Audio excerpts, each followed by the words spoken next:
y más goles. Solo aquí encontrarás el mejor resumen del campeonato ecuatoriano de fútbol. Todos los domingos por DirecTV Sport.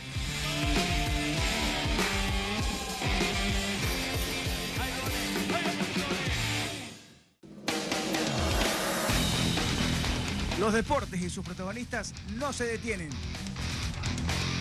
Con nosotros descubre la información de una manera ágil y eficaz. La más amplia cobertura de todos los deportes. Reportajes de calidad que solo aquí te podemos dar. Central Deportivo, de lunes a viernes por DirecTV Sport.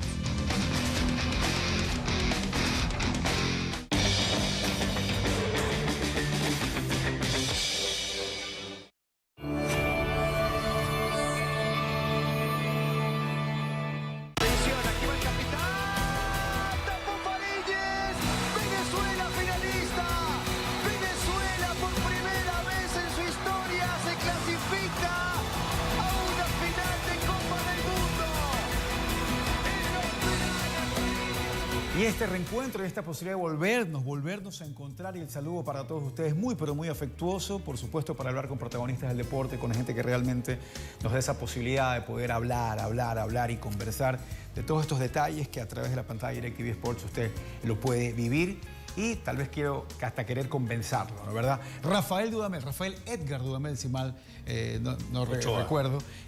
Gracias por estar acá, gracias por conversar con nosotros en un momento en el cual el fútbol venezolano, creo yo, atraviesa el mejor momento de su carrera. El partido final que tú estuviste dirigiendo a Venezuela en ese Mundial Juvenil fue el mejor momento de la carrera del fútbol venezolano a tu criterio.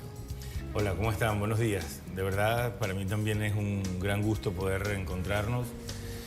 Bueno, hemos tenido a lo largo de nuestra historia momentos muy buenos, momentos muy especiales. Indiscutiblemente cuando hablamos de un partido en especial, específico, puntual, como es el de la final de la Copa del Mundo, sub-20, por la trascendencia, por lo histórico, debemos decir que ha sido el mejor momento para nosotros a nivel de selecciones y mucho más en las selecciones juveniles.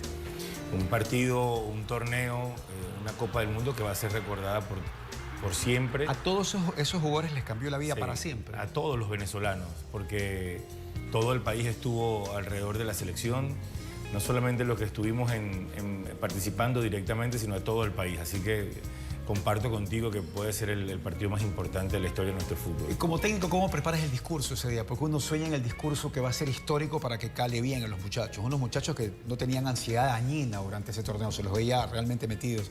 Pero, ¿qué pensabas? ¿Querías que las palabras te fluyan? Antes de dar el discurso final a la final, ¿escribiste algo? ¿O entraste al camerino y dijiste lo que me salga? ¿Cómo lo prepara un técnico ese discurso que quiere que sea histórico antes de una final? Bueno, esa es la tarea más bonita de uno como técnico. No solamente preparar los entrenamientos, preparar cada partido, analizar al rival, sino que llegue un mensaje al ser humano, que llegue un mensaje al futbolista, al profesional y que recuerde ese momento para siempre y que además en plena charla técnica o en el camerino le permitas o le ayudes al jugador a elevar esa adrenalina y esa emoción para el partido que va a jugar, que va a disputar. ¿Cómo estuvo tu discurso ese día? El futbolista siempre está pensando en el partido y entonces hay que hacerle saber lo que significa tal partido para ellos. Y en ese momento mi mensaje fue que entendieran, que sintieran que tenían a 30 millones de venezolanos pendientes de ellos. Y no solamente a 30 millones de venezolanos, sino a todo un continente, a toda una confederación, porque no solamente representamos a Venezuela, sino representamos a toda Sudamérica. No, toda Sudamérica estaba pendiente y quería que ganen, sin lugar a dudas. Y si comparas esa sensación que tenías, ese momento, cuando ibas a jugar la final del Mundial Juvenil con Venezuela, con la sensación que tenías cuando jugaste la final de una Copa Libertadores, ¿hay algún tipo de comparación o son distintas? No, son muy distintas porque la Copa Libertadores del año 99 contra Palmeiras en Brasil jugaba, aquí dirigía, aquí los protagonistas principales eran los futbolistas, donde uno hasta la línea puede llegar y allí los actores fundamentales son ellos. El rol más protagónico es el de ellos y ahí es donde uno debe saber que uno está en un segundo lugar. Pero tenías, cuando llegaste a ese momento decías...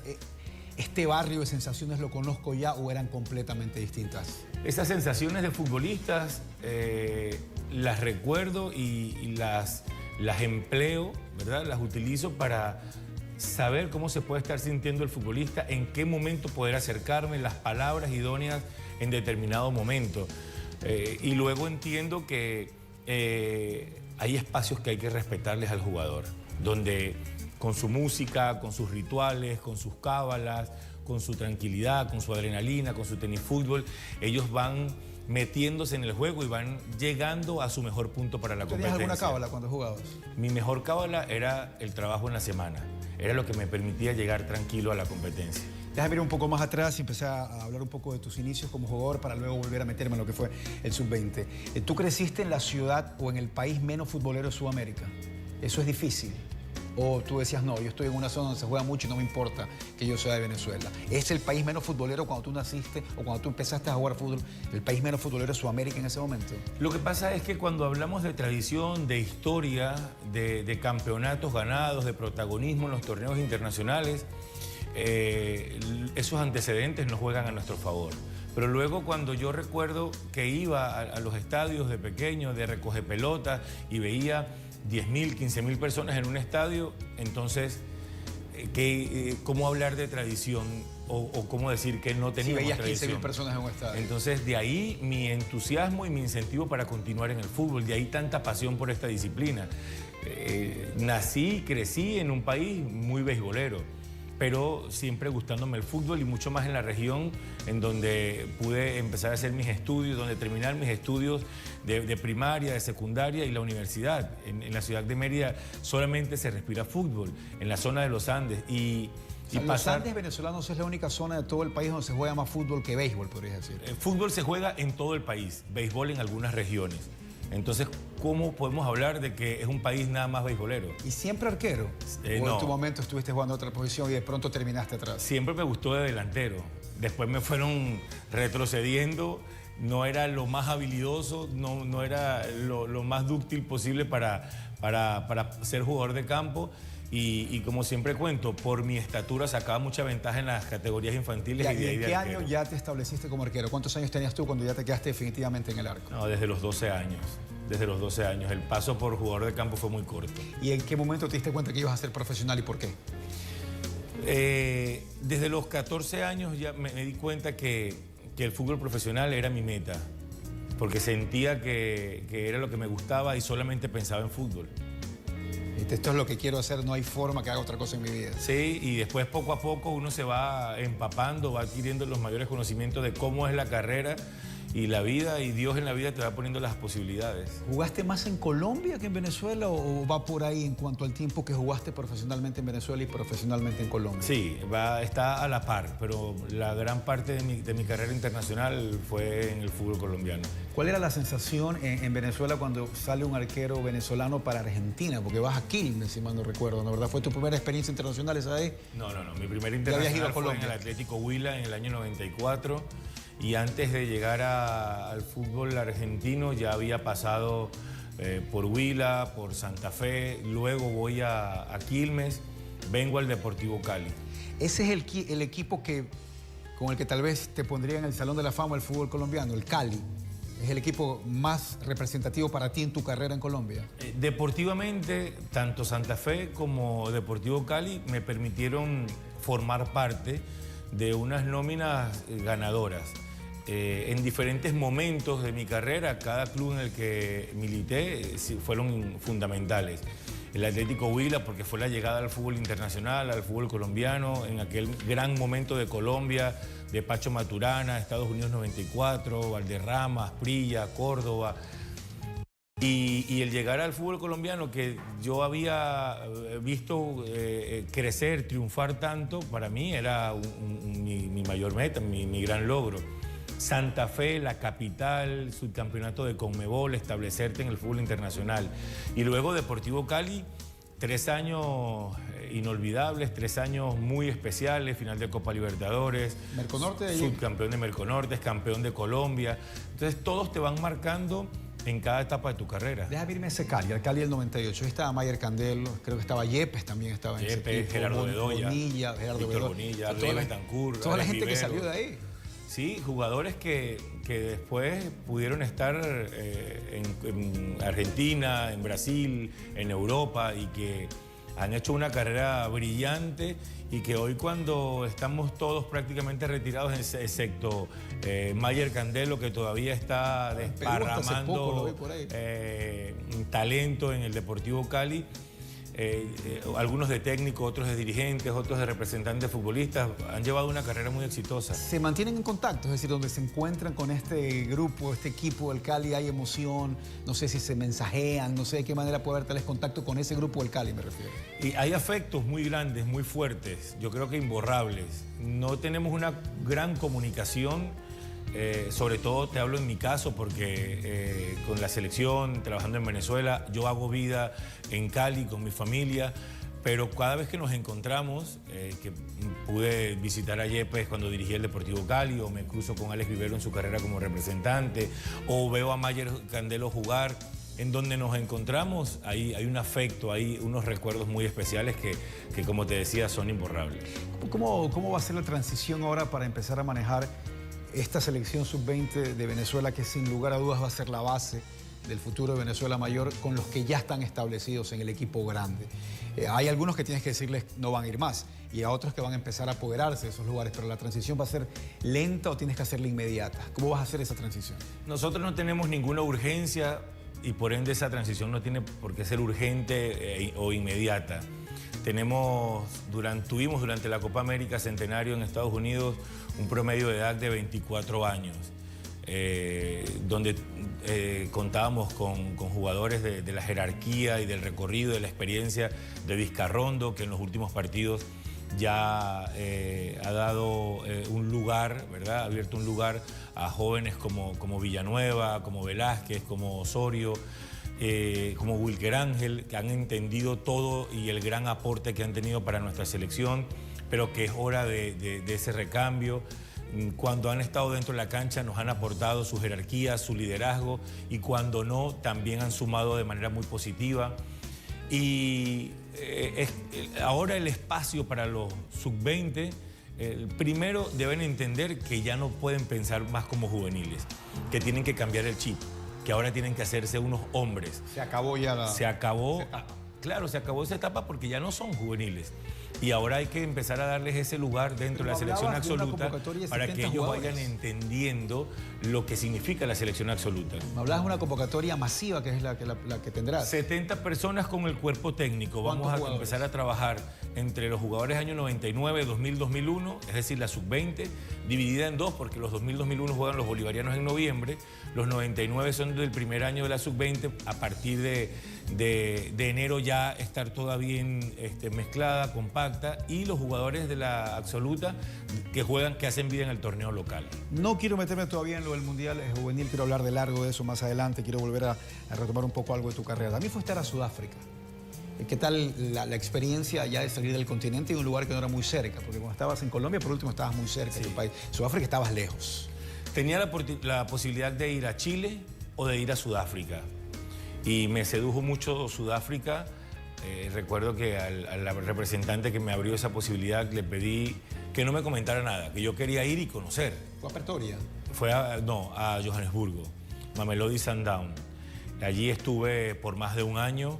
De verdad que fue una experiencia fantástica, diferente. ¿Cuán diferente? ¿Cuán diferente a lo que se ve en Sudamérica? Culturalmente muy diferente, futbolísticamente puede haber alguna similitud. Tenía como técnico al profesor Ángel Capa, entonces eso me lo hacía mucho más fácil. ¿Había más latinos en el equipo? Sí, estaba un argentino y otro venezolano, el Buda Torrealba, un delantero. Entonces teníamos esa buena camaradería que nos hacía la integración en el grupo mucho más fácil. Y eran los que más hablaban, me imagino, con Capa. Sí, por supuesto. Aunque en el interés o en la intención de poder integrarnos más fácil y con el idioma, a los compañeros nos ponían en habitaciones con uno que hablase inglés para poder ir mejorando la comunicación con ellos. ¿Y volviste a Sudáfrica ya como comentarista? ¿Tuviste esa posibilidad? Luego, claro que sí, luego con la casa que siempre nos ha recibido de gran forma como es DirecTV. Estuvimos de comentarista en Sudáfrica 2010 y ya ahí hacía de local. Eso es lo más relajado, es decir, después de que decías final de Libertadores como jugador, final de Mundial Juvenil como técnico, ya comentar es una etapa muy relajada para ustedes, los exjugadores, me refiero. No, no te creas, porque son códigos distintos, son funcionamientos muy diferentes. Entender cuándo está hablando el narrador, cuándo tú no debes participar, saber los momentos en que tú puedes dar una opinión, un comentario, qué tan corto, qué tan largo, tienes que ser mucho más conciso. Entonces es otro aprendizaje que te nutre mucho más dentro de este ambiente del fútbol, que es muy generoso, que te abre tanto campo de trabajo. Y al final tienes esa ventaja porque lo has jugado. Entonces puedes darle un mensaje al televidente más concreto. Pero cuando caminabas por ahí, qué sé yo, por el centro de prensa o por lugares distintos en Sudáfrica, no decías, bueno, llegué acá como comentarista, ¿cuánto lo quise haber hecho con mi selección? O sea, piensas también, hay reflexiones de ese tipo. Totalmente, claro que sí. Y no solamente hablar en pasado, sino en futuro. Tener esas sensaciones, disfrutar de esas sensaciones de mundialistas y visualizarnos en ese momento, porque es nuestro gran objetivo. El adquirir una cantidad de aprendizaje que en esta carrera que estamos llevando como seleccionador nos permita trasladar a nuestra selección, a nuestro país, todo lo aprendido para alcanzar ese gran sueño. ¿Cómo seguir creciendo como entrenador, como director técnico? Detalles que tal vez uno dice, no, ya Dudamel se las sabe todas, ya sabe, llegó a un tope o hay que seguir haciendo más. Nos vamos a ir a Corea también para hablar de ese torneo que paralizó, en especial a Sudamérica, y qué a decir de Venezuela. Me retiro un ratito nomás, una pequeña pausa para volver nuevamente a seguir conversando con Rafael Dudamel. Aquí va el capitán Tapo Farílles.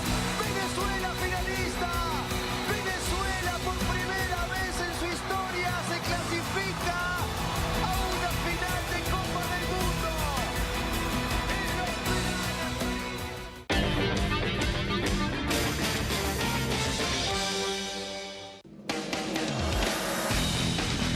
Los deportes y sus protagonistas no se detienen.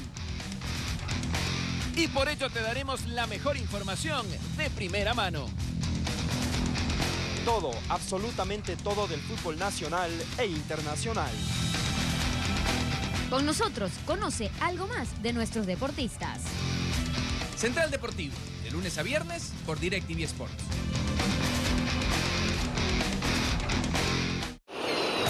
Cuando te quedas sin fútbol en casa, sales a buscar emociones.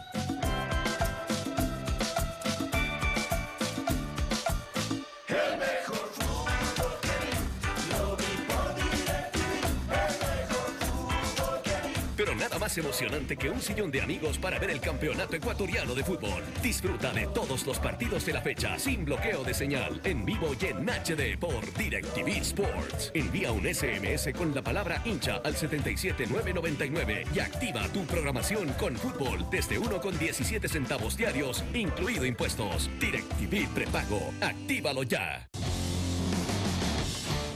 Los del Valle buscan mantenerse en la cima. Los eléctricos tienen sed de victoria. Campeonato Nacional de Fútbol. Independiente del Valle. Emelec. En vivo. DirecTV Sports.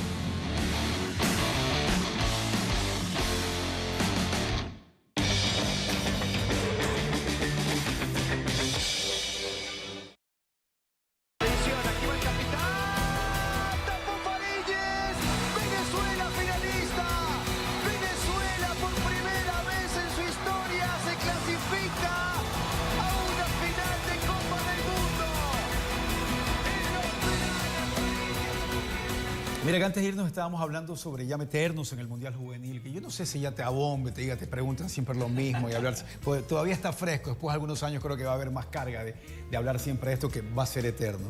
Pero mientras estábamos preparando todo esto acá, me acordaba un poco de la final de la Copa Libertadores y Rafael me decía, y la perdimos por penales. O sea, así de pareja fue.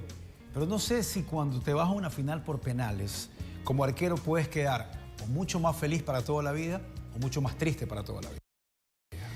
Bueno, antes de responderte esa pregunta, quiero agradecer por mi presencia en Guayaquil a la familia de Herbalife, mi gran amigo Luis Brand, a Fedenador, que es un ente deportivo extraordinario que se encarga un gran torneo, de darle mucha vida al fútbol menor aquí en Guayaquil, en Ecuador, y de verdad mi más sincero agradecimiento a todos ellos.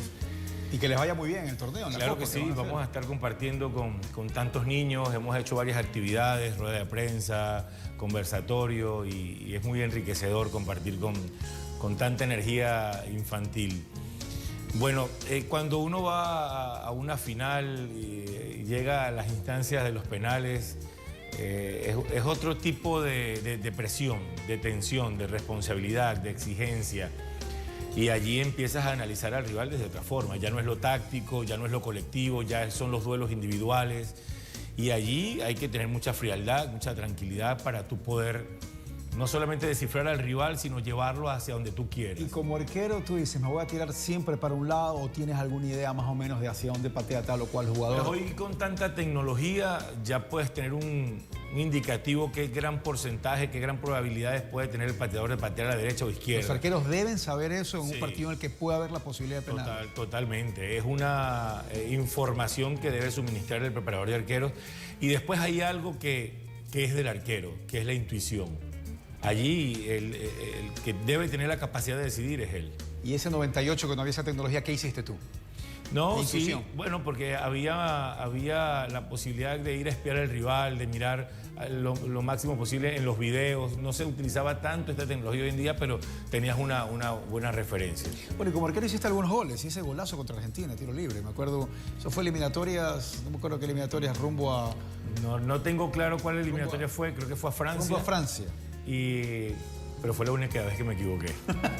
De tiro libre fue la única anotación.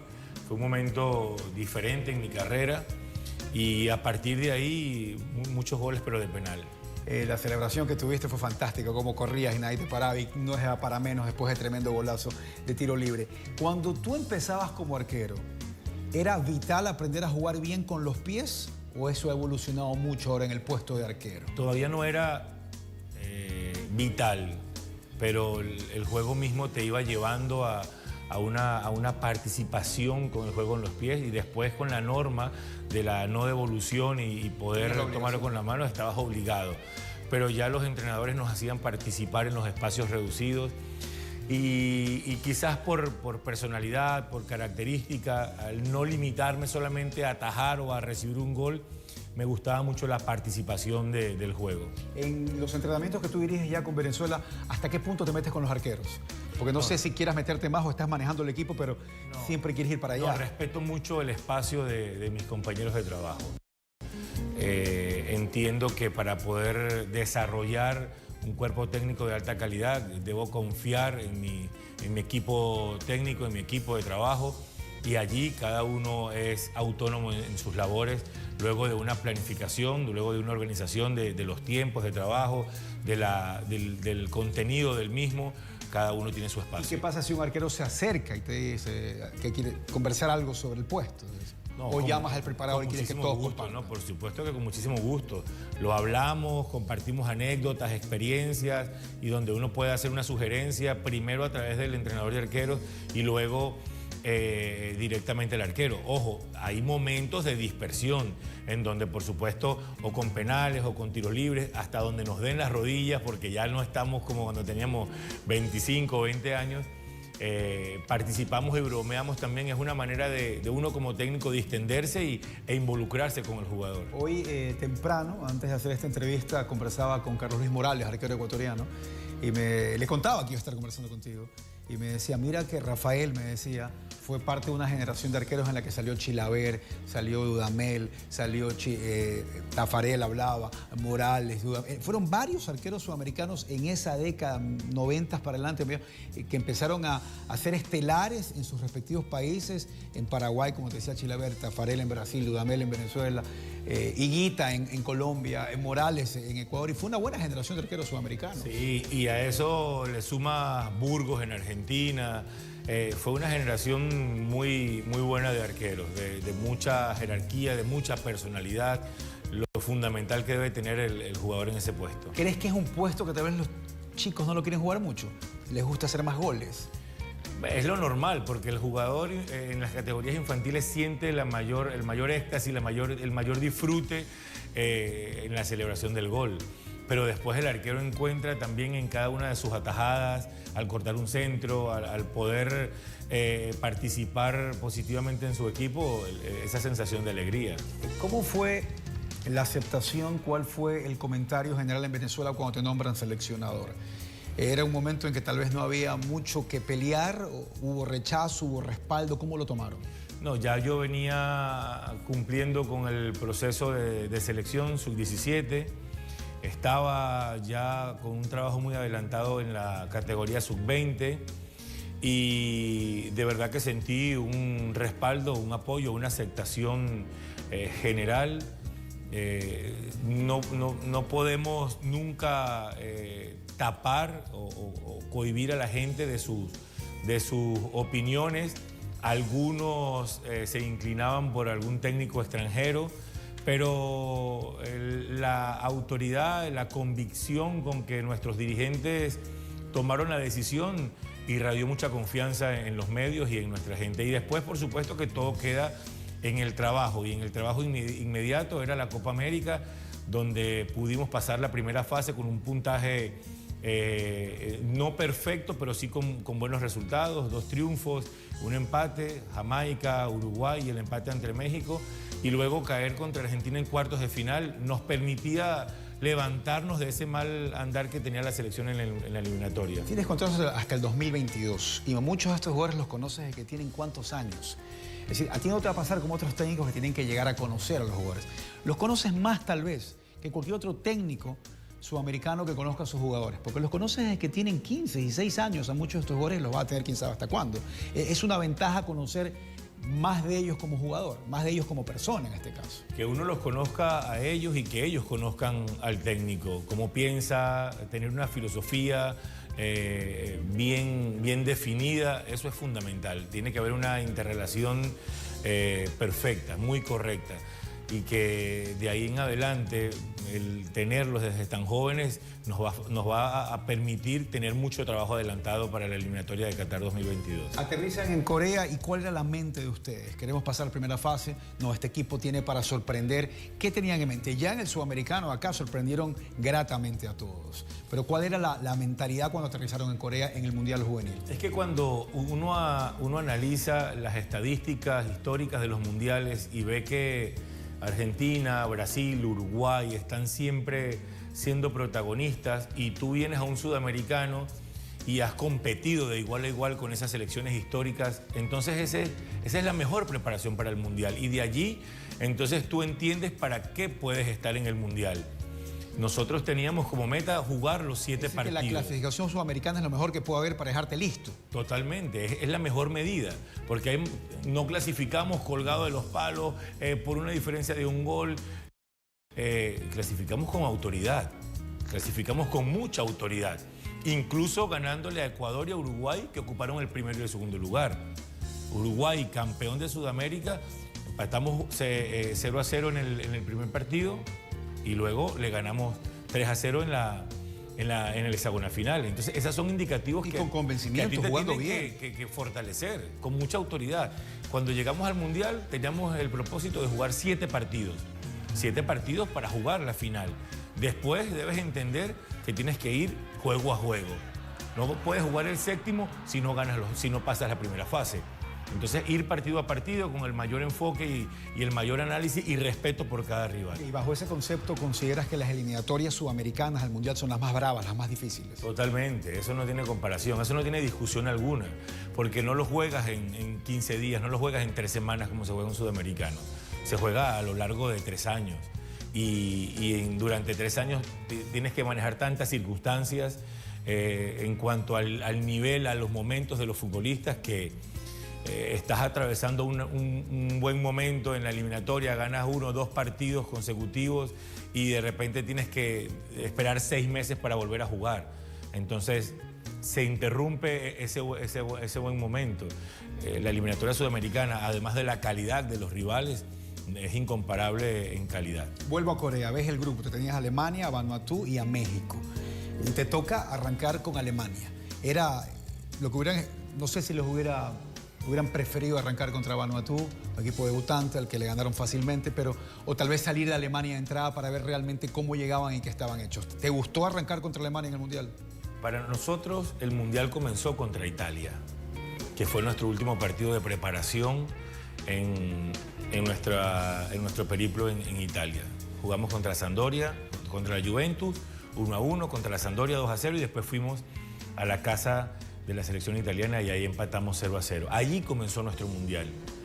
Luego contra Alemania, escoger con quién comienzas o menospreciar a algún rival. Esa manera irrespetuosa de ver a los rivales por el nombre, por la tradición, puede ser muy contraproducente. Fíjate que México sufrió para ganarle a Vanuatu. Le ganaba 2-0 y terminó ganándole 3-2 y Vanuatu se lo empató 2-2 y le ganó en el último minuto. Y decimos que después fue fácil porque le ganamos, pero ningún rival es fácil hasta que tú lo vences. Después puedes decir que fuiste superior, pero antes no. Alemania venía de hacer una eliminatoria no tan contundente, pero es Alemania. Y esa raza, esa idiosincrasia, ese carácter competitivo de los alemanes ya te los hace difícil. Fue la primera gran sorpresa al Mundial, porque el mundo empezó a decir, ojo, mira esa Venezuela que jugó también el sudamericano, arranca ganando a Alemania 2-0. Es decir, ya se prendieron tal vez las luces.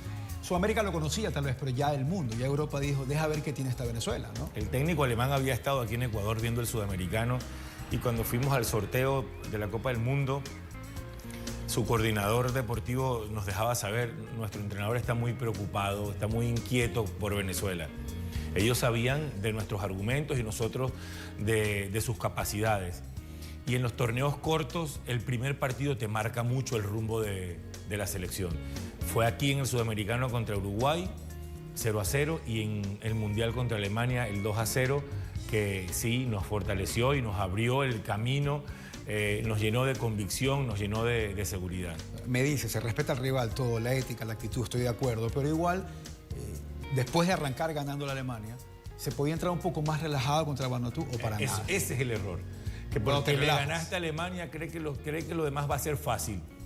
Y todos te presentan una gran dificultad, porque era muy distinto el estilo de Alemania a la característica de Vanuatu. Un equipo muy alegre, un equipo que no tenía nada que perder, un equipo que se veía disfrutando el Mundial y desde esa alegría y desde esa, poca responsabilidad con el resultado. La actitud de ellos era contagiante. Por supuesto, y era peligrosa. Entonces nosotros teníamos que ser muy serios y muy respetuosos. Analizamos muy bien el rival, se lo mostramos muy bien a los muchachos, lo trabajamos y el 7-0 fue el producto, la consecuencia de la madurez que tuvo el equipo para enfrentar a un rival. Cierran con México, le ganan 1-0 y no solo eso, sino que no habían recibido ni un gol.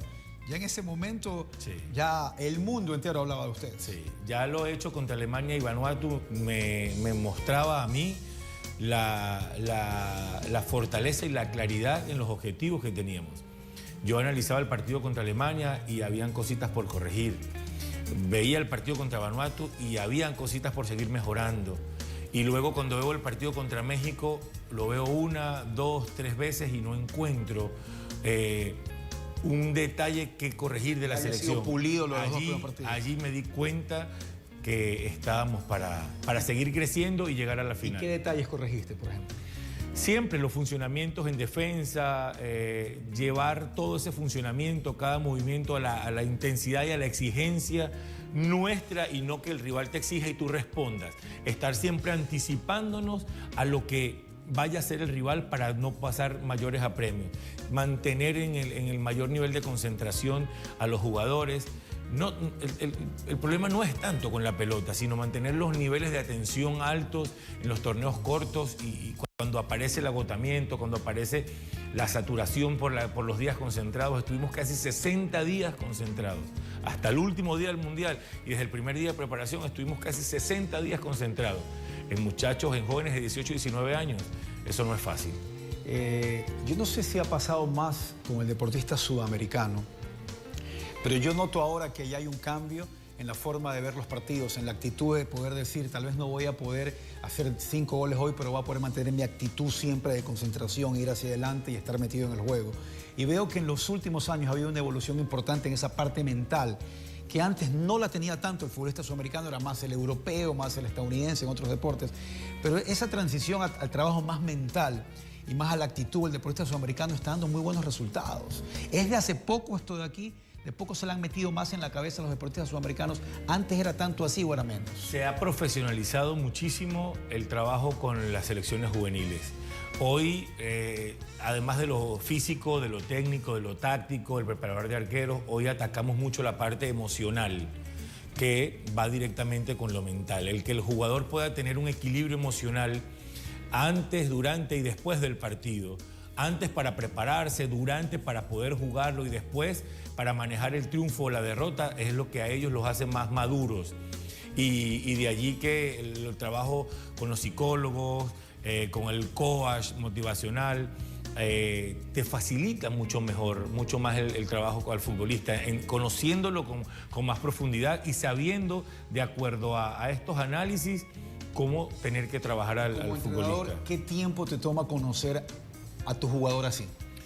No, muy rápido. Es muy rápido porque logramos establecer una relación afectiva muy fuerte con el jugador. Que el jugador se identifique como nosotros con ellos en la parte humana, no solo en lo deportivo, en lo futbolístico, sino en la parte humana. Eso hace que conocer al jugador sea indispensable y muy fácil. Estoy como tratando de volver a vivir todo lo que pasó en Corea. Ya pasamos la primera ronda, los 3 partidos. Voy a ir a un corte nuevamente, una pequeña pausa para regresar a hablar de las siguientes rondas, cuando llegó Estados Unidos, Uruguay, Japón. En el torneo, y a lo que leí por ahí en un artículo que tú le llamaste las madrugadas maravillosas que vivíamos en Sudamérica, en especial en Venezuela, porque había que adaptarse al horario para poder ver todos estos partidos. Así que para seguir conversando de ese Mundial Juvenil y más detalles que nos da Rafael Dudamel, no se vayan. Aquí va el capitán, Tapón Farílles, Venezuela finalista.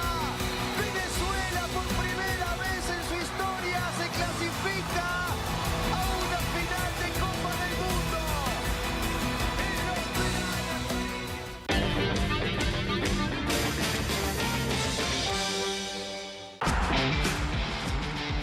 ¿Por qué tienes que ver lo mejor del fútbol ecuatoriano? Porque solo aquí encontrarás los mejores goles. Y más goles. Solo aquí encontrarás el mejor resumen del campeonato ecuatoriano de fútbol. Todos los domingos por DirecTV Sport.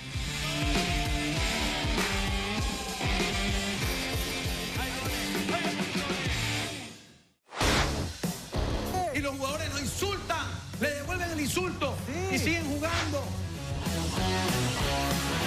Armar el equipo es esa tranquilidad y un mangoneado donde que vienen con el equipo en el tema.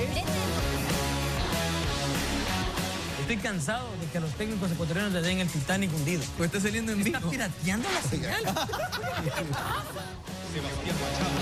Debate Fútbol, de lunes a viernes, por DirecTV Sports.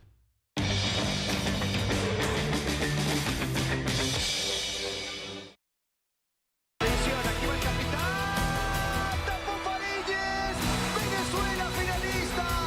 Venezuela por primera vez en su historia se clasifica a una final de Copa del Mundo.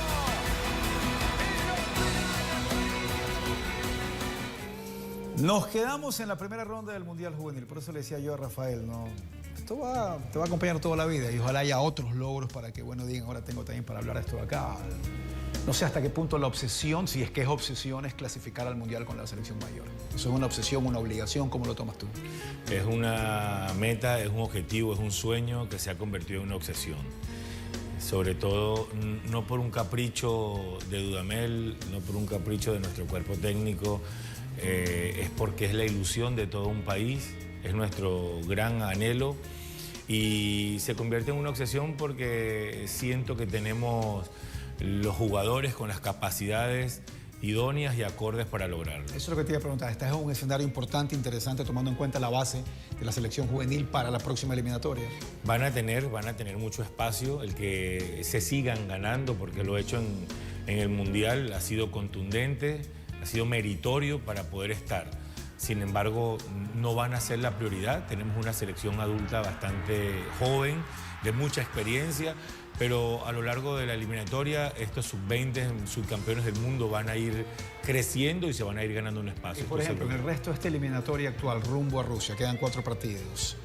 ¿Qué tienes en mente hacer? Es decir, van a jugar mucha gente nueva, vas a empezar a rotar más. ¿Qué piensas como entrenador? Es que ya lo veníamos haciendo. Fariñez, Yángel Herrera, Peñaranda, Soteldo, ya han jugado partidos de eliminatoria. Ya han debutado, y mientras más puedan llegar a la absoluta va a ser nuestro gran premio, pero se lo tienen que ganar.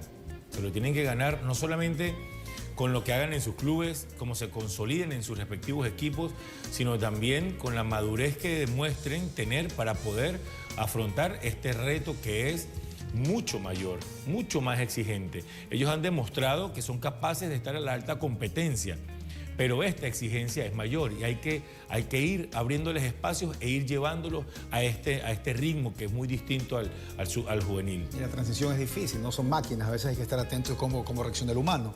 Lo importante es que tenemos una selección adulta con un promedio de edad bastante bajo y que eso les va a permitir a ellos ir consolidándose, ir creciendo, evolucionando paulatinamente en los tiempos correctos. Yo me imagino que estando en Corea recibías muchísimos mensajes, muestras de cariño por redes sociales o directamente con la gente que tenías contacto, ¿no? Imagino que muchos de esos comentarios hablaban de las madrugadas que estaban pasando o viviendo en Latinoamérica por los diferentes horarios en Corea. Y te oí o leí una entrevista que hablabas de las madrugadas hermosas que hicimos vivir al continente, ¿no? Y fue así, la gente empieza a levantarse con gusto.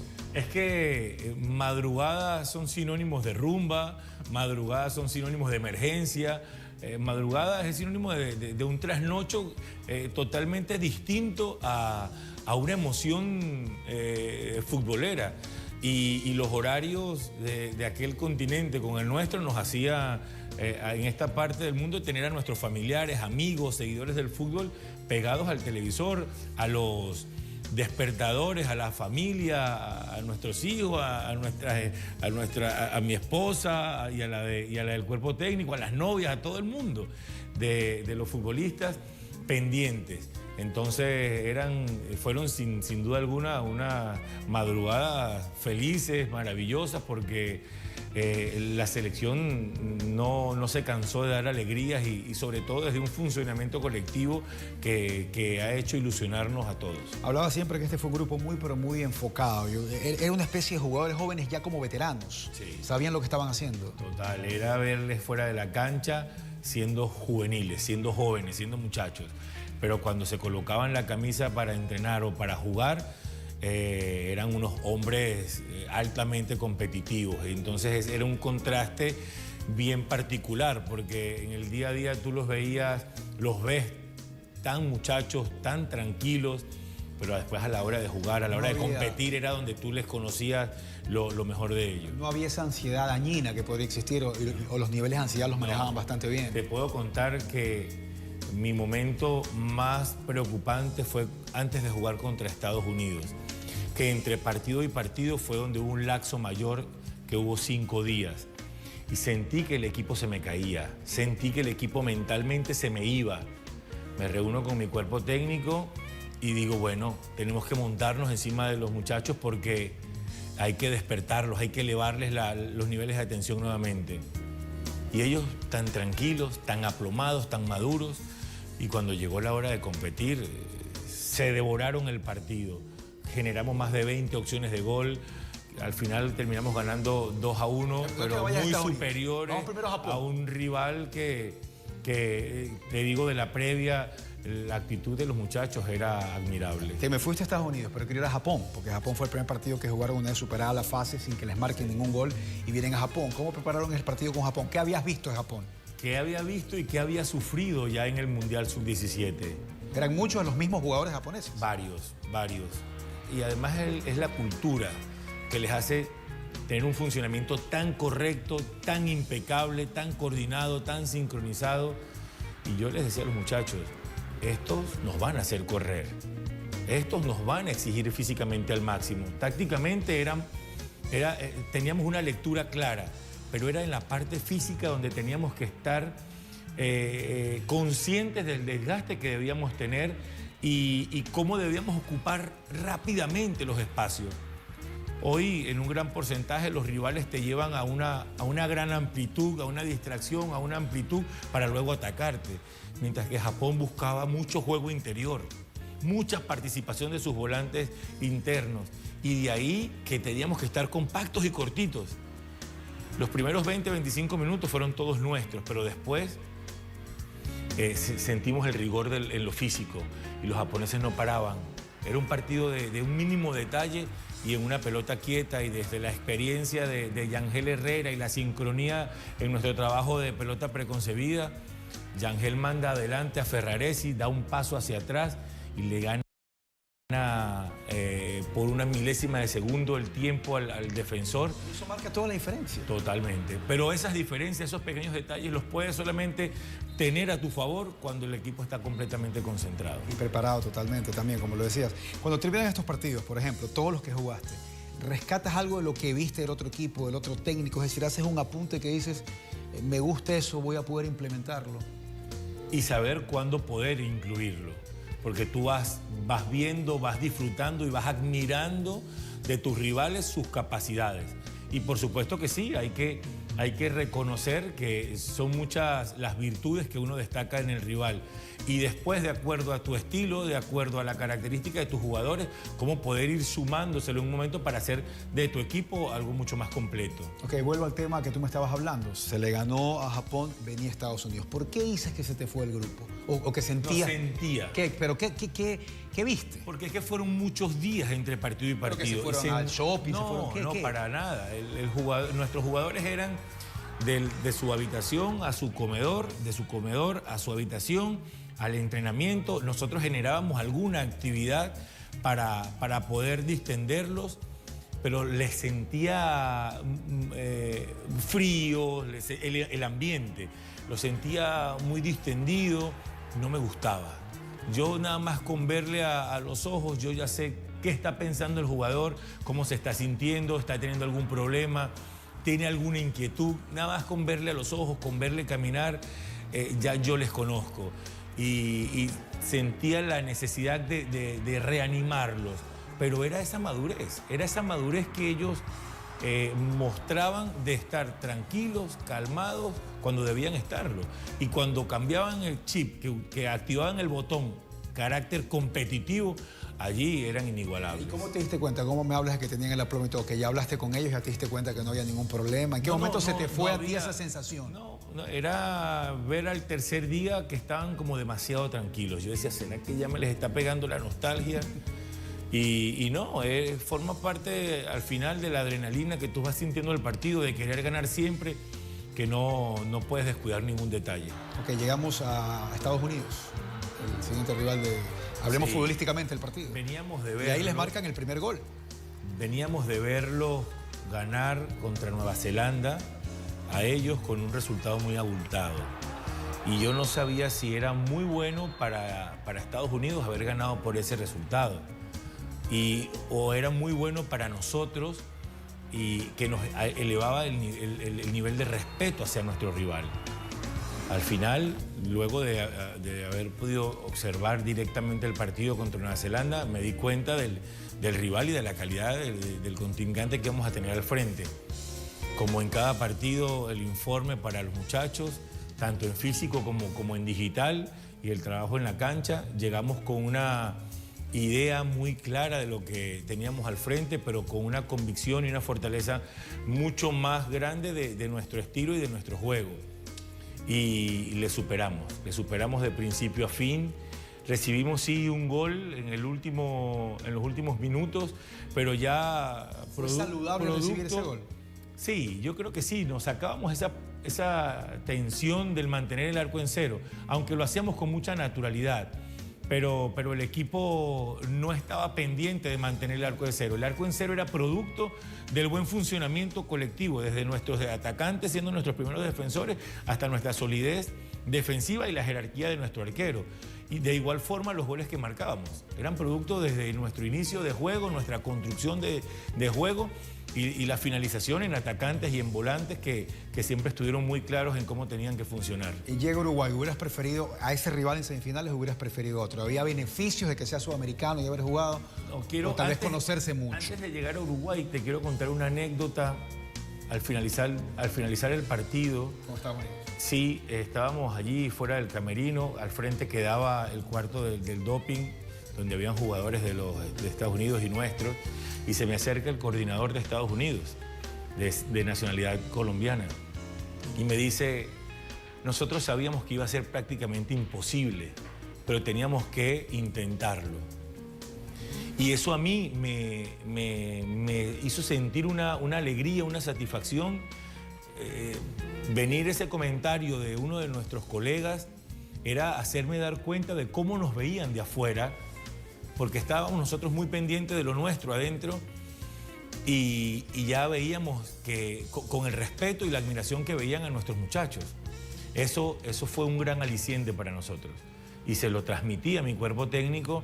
Y eso fue un gran impulso para luego enfrentar a una selección uruguaya que nos puso en muchos apuros. Pero, por ejemplo, ahí tu filosofía de lo que te dijo el elemento del cuerpo técnico de Estados Unidos, ¿contárselo al equipo o no contárselo al equipo? No, a mí compartirlo con mi cuerpo técnico. Pero con el equipo. Y con los jugadores también en un momento correcto, para que ellos sintiesen también el elogio, el reconocimiento de los rivales. Pero desde ahí buscando un mayor incentivo, que los niveles de seguridad estuvieran siempre altos. Ok, lo de Uruguay, lo que te preguntaba, ¿era beneficio encontrarse nuevamente contra el sudamericano o tal vez había ya mucho conocimiento de ellos hacia ustedes? La Uruguay que nosotros enfrentamos en el Mundial fue muy diferente, como también lo éramos nosotros, porque había un rodaje mucho más amplio a la del sudamericano. Esta selección uruguaya era en un bloque defensivo mucho más fuerte, no tan punzante en ataque como en el sudamericano. Era un equipo, la selección uruguaya, mucho más pensante, te trabajaba los partidos de manera distinta. Y con un gol a ellos en la mayoría de los partidos les había alcanzado para ganar. A mí no me preocupaba el fútbol de Venezuela contra Uruguay y de Uruguay contra Venezuela, porque llegaban dos grandes selecciones a enfrentarse. A mí me ocupó mucho más el oficio con que Uruguay podía manejar ciertas circunstancias y que nosotros desde esa falta de tradición que te lo dan los 50, 60, 70 años de diferencia que hay en el fútbol de Uruguay y en el nuestro, ese oficio, esa cancha, ese bagaje que tenían ellos, nos pudiesen sacar ventaja. Y pasó en algún momento, pero el equilibrio emocional lo recuperamos muy rápido y pudimos meternos rápido nuevamente en el juego. Se van a penales. ¿Qué le dicen a la gente cuando se van a penales? ¿Qué le dicen al grupo? ¿Qué se le dice a los muchachos en ese momento? ¿Tú quieres que te diga, tú quieres que les cuente qué les dije yo a los muchachos? Y estoy convencido que vamos a pasar la final por dos cosas. Primero, porque estamos de la mano de Dios. Y segundo, porque tenemos al mejor arquero del mundo. Y allí pasamos a la final. Estabas convencido plenamente de eso. No es un discurso para... Lo sentía y mi mensaje siempre es lo que a mí me nace decirlo. No lo produzco mentalmente para convencer mintiéndole a mi futbolista. Yo convenzo a mis jugadores de acuerdo a mis sensaciones, de acuerdo a lo que ellos me producen a mí. Oye, después de hablar de cada uno de los partidos, yo llegué a Inglaterra. Yo daba por hecho que iban a ganar. Inglaterra juega un partido y les gana 1-0.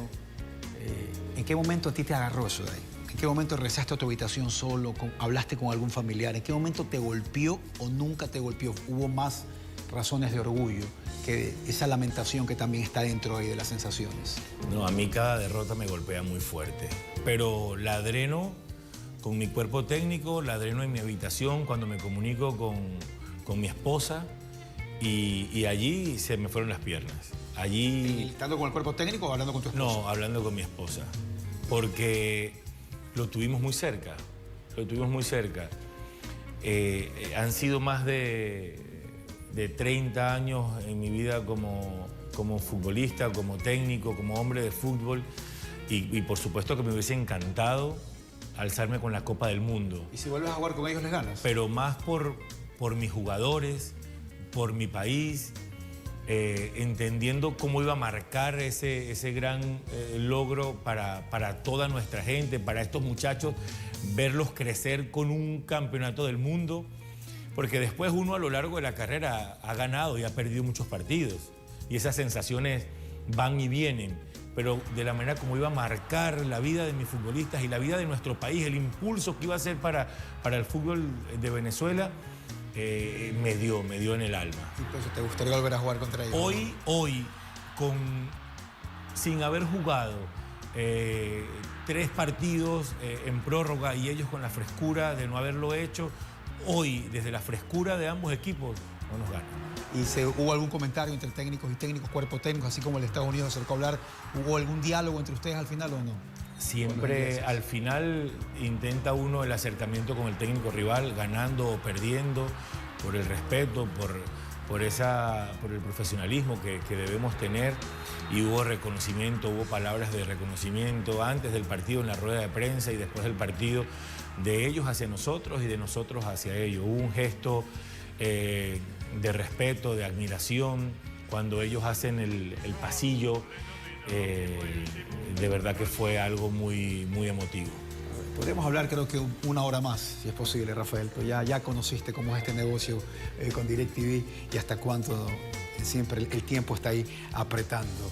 Quiero agradecerte por tu tiempo, por llevarnos a vivir con estos detalles tan personales, íntimos, lo que fue ese mundial que lo vimos muchísimo. Tú te llevabas las pelotas a los campeonatos. Me acuerdo que tenías la pelota del campeonato con el Cali.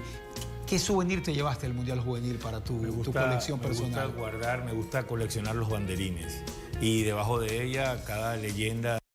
¿Y todavía tienes las pelotas con que fueron campeones de determinados partidos o con el tiempo se han ido? No, con el tiempo se han ido quedando con un sobrino o ya con... Sí. Pero ¿cuál es el souvenir más valioso que tienes en tu casa, que lo recuerdo? No, me gusta quedarme...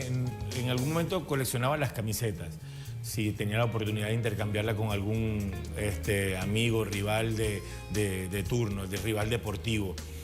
Pero hoy me gusta más los banderines del momento, que es como algo más simbólico del partido. Rafael, agradecerte una vez más, felicitarte por todo lo que has hecho para Venezuela, para Sudamérica y para que esta nación pues tenga todo el posicionamiento que ya tiene y que merece a nivel de fútbol mayor. Mi agradecimiento a ti, a tu trabajo, a DirecTV, siempre mi casa, y por supuesto mi agradecimiento más especial a Fedenador, a Luis Gómez, a Luis Brand, a Herbalife, que ha sido para nosotros fundamental en su apoyo, en el crecimiento de nuestros jugadores, en la recuperación, en todos esos nutrientes que a través de sus productos nos entregan. De verdad que muchísimas gracias a todos por permitirme llegar acá a Guayaquil y disfrutar de estos días tan especiales. Me dan 30 segundos porque dijeron que haga esta pregunta y no sé si alcance porque me van a matar. Me dijeron, pregúntale a Rafael su mejor amigo o el que tuvo más apego en distintos países de Sudamérica. Por ejemplo, en Uruguay, futbolista uruguayo muy pana. Un futbolista uruguayo, más que amigo, los conocidos del fútbol.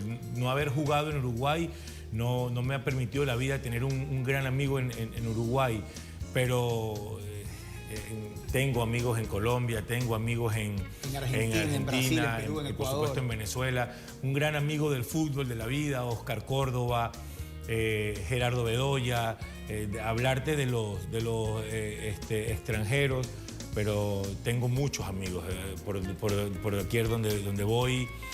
Voy teniendo y disfrutando de amistades que me ha dado esta gran carrera maravillosa como es el fútbol. Además, gracias, Rafael, de verdad, un gusto. Y no puedo dejar de nombrar a ese gran futbolista, Alex Aguinaga, estando aquí en Ecuador, un maestro, un amigo, un gran ser humano.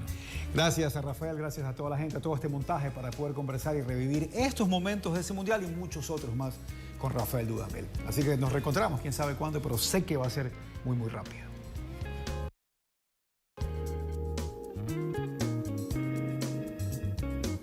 Aquí va el capitán, Tapo Faríñez, Venezuela finalista.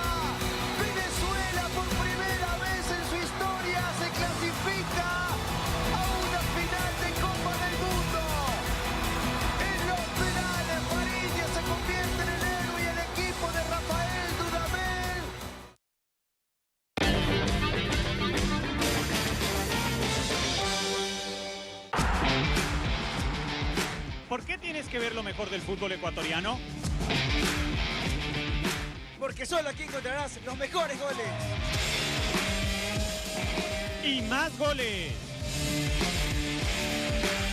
Solo aquí encontrarás el mejor resumen del campeonato ecuatoriano de fútbol. Todos los domingos por DirecTV Sport.